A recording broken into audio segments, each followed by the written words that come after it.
DJI Mini 3 Pro.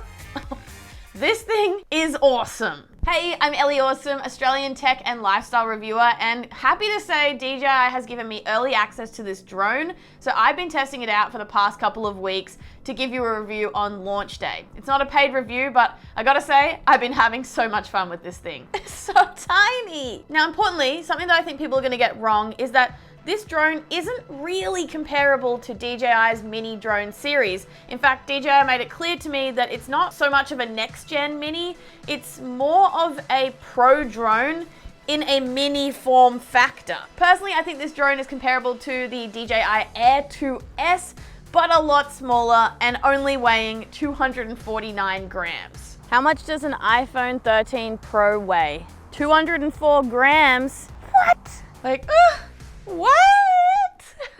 What was that sound? So this size and weight class actually puts this in the lowest and safest class of drones. And in some countries, this can actually make the drone exempt from certain regulations, which makes it pretty great for beginners or even professionals who just want to pick up a drone and quickly get some awesome drone footage. Especially when the drone itself has a 3-axis mechanical gimbal, it shoots at 4K resolution up to 60 frames per second. And by the way, the propellers are reasonably quiet, which is a great bonus.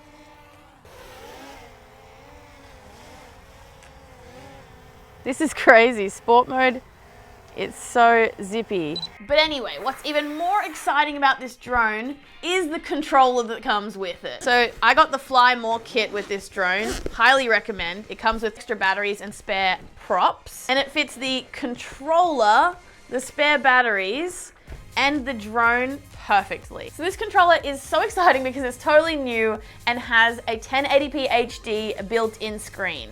And I believe it's also 30 FPS. And you don't need your phone. You don't need this. I couldn't let go of it. You got the little control sticks on the back, and you just take them out and screw them on when you're ready to fly. And then once you've done that, you know, you've got your on and off button, your mode switch, which has like a sport mode, a normal mode, and a city mode, which is super smooth. And you've got your pause or bring back the drone to the home landing point button. On the back, you have the recording button and the photo button, which you can half press to focus and then full press to take a photo. Then you've also got 2 dials on the back. The left dial adjusts the camera tilt on the gimbal, so you can go down by 90 degrees or up by 60 degrees. And then the right control zooms in or out. The quality of the footage when zoomed is a little so-so, but you can get some, reasonable footage this way if you need that extra bit of reach. And then right on the back here, we have 2 preset control buttons. So you can make these like whatever you want pretty much. Oh, and I forgot the bottom. You've got these 2 little screwies, so you can screw in a lanyard or thread in a little lanyard so you can hang it off your neck. And you've also got the USB-C charging port, a micro SD slot so you can screen record what's going on the screen, and even a little host input. This can supply power to external devices apparently. So let's actually try that. USB-C, I'll turn the controller on. That's on. Let's plug in my iPhone.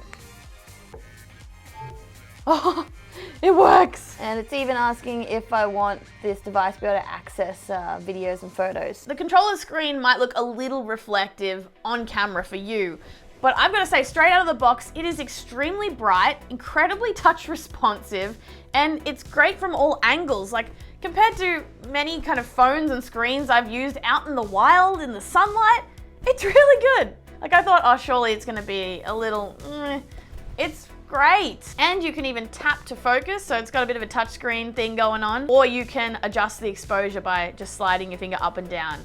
So it's just awesome. It's got the DJI Fly app built in, just a game changer, because before you'd have to like clip your phone in and plug it and pair it, but then you have to worry about how much battery your phone has just to be able to see where the drone's flying, which you have to do.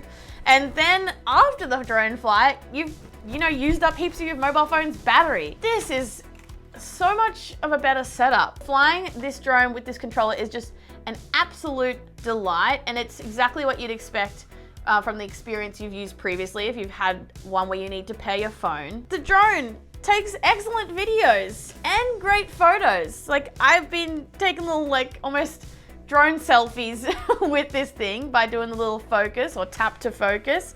And look at the quality. It's a 48 megapixel camera. Honestly, the video quality out of this thing, especially for a mini drone, is just so good. I showed this video to some of my family members to see what they thought, and they were so impressed with the drone footage quality, they were almost actually impressed with me and my YouTube video. They were like, wow, is this you? Like, your talent or the drone's quality making it so good? It's the drone. But I'm gonna say it's me, so. On that note, for creators who are making content for social media, which is often vertical video, there is now native vertical video recording where the gimbal literally rotates vertically to record vertical video content for you. And this is totally new and it's really handy. I didn't have the best weather to test this. I kind of did it last minute, but just to show you, here's the literal vertical video file format. So cool. What's more is battery life on this thing is really excellent. It competes with the higher tier DJI drones. It lasts for around 25 to 30 minutes, and that is me being cautious and landing the drone when it still has 20% battery left, which you should do. But like, how good is that? So, you know, you pack 3 of these or 4 of these batteries in your bag, you can fly for 2 hours, and the controller easily lasts me 2 hours, but apparently according to the spec sheet I saw, it can go up to 4 hours. I guess the only concern with the Mini is how does it go in, you know, intense wind conditions? Because when you have a smaller drone, it's harder for it to fight the wind.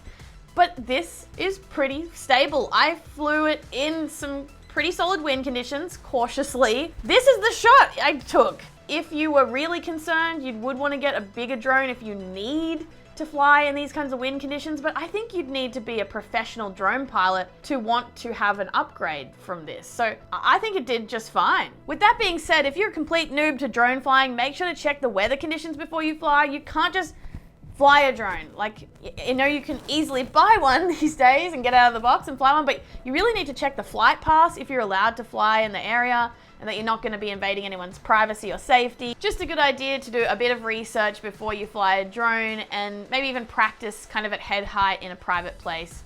Just kind of make sure you're doing things safely. So at the end of the day, as a content creator, that's kind of what I am besides being a tech journalist, this is pretty much the ultimate drone for me. It's just a game changer if you're wanting to make like YouTube videos and you want a drone for it. Because it's also got the built-in features where it can like follow you around, which is called active track. And it's got quick shot, which are all these preset shots where it will like track a subject and do a cool movement around it. So you can do what's called circle. This is the circle effect, where it just circles around you, or you can do rocket, where it shoots up from the ground and films straight down on you. You have to get used to the controls, how the drone moves with the actual remote controller, but it can actually do some shots for you. I suppose the only sort of challenge when it comes to wanting to purchase this drone or not is the price point. It's a little bit more pricey, especially if you compare it to the mini drones from DJI. But you really shouldn't. You should compare it to the mid-tier drones like the Air 2S. And in that case, you are getting a drone that you can set up within a minute. It's like as fast as taking your camera out of your backpack and like taking a video or a photo. For me, it's gonna sound like I'm just obsessed with DJI, but I have completely fallen in love with this drone, and I see this as a very solid investment. And I can see myself using this for years to come as just my go-to drone. Whenever I need a drone shot, gonna be the Mini 3 Pro. So yeah, let me know what you think in the comments of the drone, by the way. And if you have any feedback for this video for me, that would be dope. Give me some engagement on this video, please. Thumbs up, because this is a really new YouTube channel. So if you liked it, let me know. If you didn't, let me know. And subscribe if you think you want to come back and hang out some more. I'm also on TikTok @EllieAwesomeTech. And otherwise, hopefully I'll see you guys next time. Bye.